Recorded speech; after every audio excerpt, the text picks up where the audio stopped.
아프기 시작한 순간보다 인정받기까지의 과정이 더 힘들다. 산재병이 아니라 입증의 싸움이다. 혹시 손가락을 구부렸다 펼 때 딸깍하면서 걸리는 느낌 받아보신 적 있으세요? 이게 바로 방아쇠수지증이라는 건데요. 많은 분들이 겪는 흔한 질환인데 만약 이 병이 법원에서 업무상 재해, 즉 산재로 인정받았다면 어떨까요? 오늘은 한 노동자의 이야기인데요. 이 손가락 통증이 어떻게 법정까지 가게 됐고 또 법원은 어떤 근거로 이분의 손을 들어줬는지 그 판결 내용을 한번 속 시원하게 파헤쳐 보겠습니다. 사실 우리 몸에서 제일 고생하는 부위 중 하나가 바로 이 손이잖아요. 아마 여러분도 지금 이 순간까지 손으로 정말 많은 일을 하셨을 텐데요. 제가 이 질문을 먼저 드리는 이유는 오늘 이야기의 핵심이 바로 이 반복되는 손의 사용에 있기 때문입니다. 자, 오늘 이야기는 이렇게 진행됩니다. 먼저 일하다 다친 손이 왜 산재로 인정받지 못했는지부터 시작해서요. 이 노동자분이 얼마나 힘든 환경에서 일했는지 들여다볼 거고요. 그 다음에 공단은 왜 안 된다고 했는지, 그리고 법원은 이걸 어떻게 뒤집었는지 그 결정적인 포인트를 짚어볼 겁니다. 마지막으로 이 사건이 우리에게 남긴 의미까지 한번 살펴보겠습니다. 네, 그럼 첫 번째 이야기부터 시작해보죠. 누가 봐도 일하다 다친 것 같은데 왜 처음에는 산재가 아니라고 했을까요? 여기 수년간 건설 현장에서 일해온 노동자가 한 분 계셨습니다. 결국 손가락에 탈이 났죠. 방아쇠수지증 진단을 받고 근로복지공단에 산재 신청을 했는데 돌아온 대답은 안 됩니다. 즉, 불승인이었습니다. 아니 도대체 왜 거절당한 걸까요? 지금부터 그 이유를 하나씩 따라가 보겠습니다. 자, 이유를 알려면 먼저 이분이 어떤 환경에서 무슨 일을 했는지부터 알아야겠죠. 과연 이분의 손이 얼마나 고생했는지 한번 구체적으로 들여다보겠습니다. 주로 하신 일이 공사 현장에서 구멍 뚫고 볼트 조이고 금속 구조물 만들고 이런 일들이었어요. 이때 쓴 공구들을 보세요. 전동 해머 드릴, 임팩트, 망치. 딱 보기만 해도 감이 오시죠? 손에 드르르륵 하는 강한 진동과 충격을 계속해서 주는 그런 공구들입니다. 이런 일을 하루 이틀 하신 게 아닙니다. 중간에 좀 공백이 있긴 했지만 일한 기간을 전부 합쳐보니까 무려 4년이 넘었어요. 4년 넘게 매일같이 진동 공구를 손에 쥐고 일했다고 생각하면 그 피로가 손에 얼마나 쌓였을지 상상이 가시죠. 여기서 방아쇠수지증이 뭔지 잠깐 짚고 갈게요. 쉽게 말해서 손가락 힘줄이 부어서 힘줄이 지나가는 길이 좁아지는 거예요. 그러니까 손가락을 움직일 때마다 좁은 길을 억지로 통과하면서 딸깍 걸리고 아픈 거죠. 마치 총에 방아쇠를 당기는 것 같다고 해서 이름이 이렇습니다. 그리고 중요한 건 이 병의 주요 원인 중 하나가 바로 이 노동자분이 썼던 그런 진동 공구를 계속해서 사용하는 거라는 점입니다. 아니 이렇게만 들어보면 일 때문에 병이 생긴 게 너무 명확해 보이는데 대체 왜 산재 신청이 거절됐을까요? 근로복지공단이 내세웠던 그 단단한 논리의 벽 한번 살펴보겠습니다. 공단이 안 된다고 했던 이유는 크게 세 가지였습니다. 첫째, 신청할 땐 병이 확실하지 않았다. 둘째, 아니 회사 그만두고 1년 4개월이나 지나서 진단받았는데 이거 어떻게 업무랑 관련 있다고 보냐. 마지막으로 원래 이 병은 일 그만두면 금방 좋아지는 거다. 이렇게 나오면서 업무와의 관련성을 딱 잘라버린 거죠. 자, 바로 이 지점에서 공단과 법원의 관점이 완전히 갈립니다. 보세요.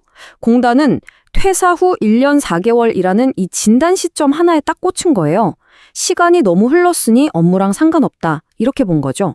하지만 법원은 달랐습니다. 아니, 어떻게 최종 진단 날짜 하나만 보냐. 퇴직 전후에 무슨 일이 있었는지, 의학적인 증거는 뭐가 있는지 이걸 전부 다 봐야지 이렇게 훨씬 더 넓게 본 겁니다.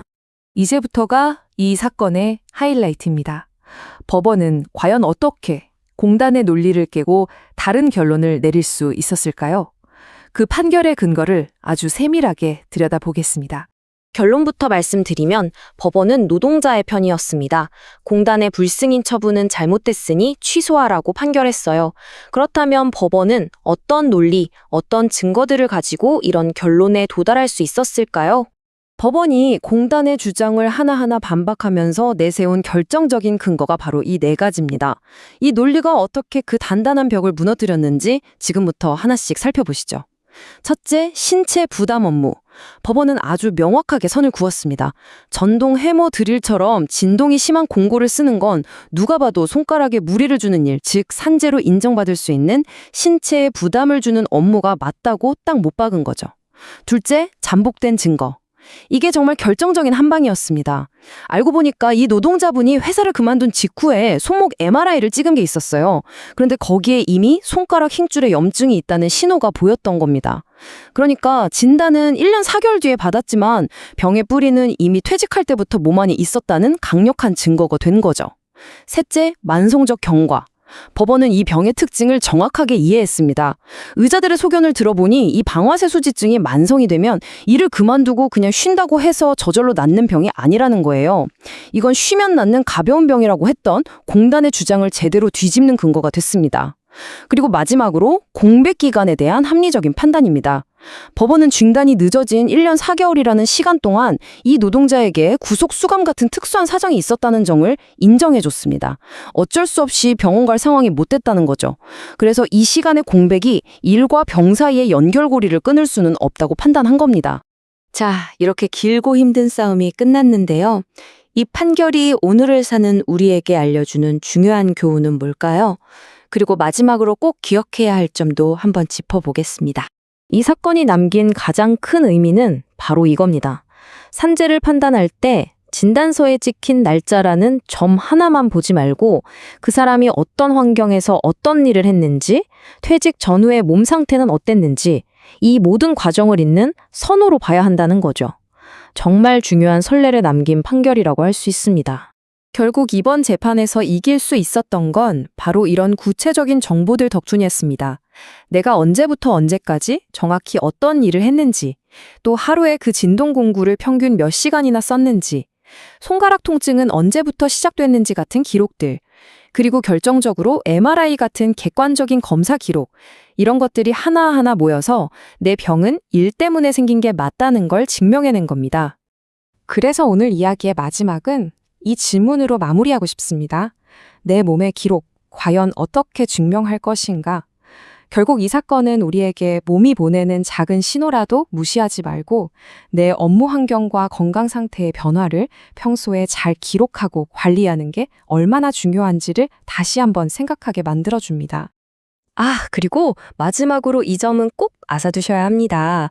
오늘 제가 설명해드린 내용은 특정 판례를 바탕으로 한 일반적인 정보일 뿐입니다. 절대로 개별 사건에 대한 법률적인 조언이나 구체적인 해결책을 드리는 게 아니에요.